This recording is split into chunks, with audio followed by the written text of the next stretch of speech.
আমরা এই মামলাটা আপনারা জানেন প্রথম থেকে বলেছিলাম দ্বিতীয় চার্জশিট দেওয়ার পর সেকেন্ড চার্জশিট দেওয়ার পরে এটাকে রাজনীতিকরণ করা হয়েছে।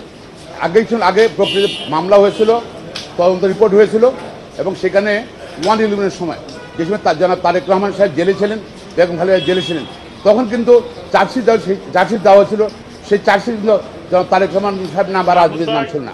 আওয়ামী লীগ ক্ষমতা আসার পরেই তখন তারা মামলার প্রকৃত বিচার থেকে তারা রাজনৈতিকভাবে চিন্তা করার পদ্ধতি হিসেবে চিন্তা করেছিল এবং আমার প্রথম সেই সময়তে বলছিলাম যে এটাকে রাজনীতিকরণ করা হচ্ছে এবং আমরা চাই ন্যায় হোক।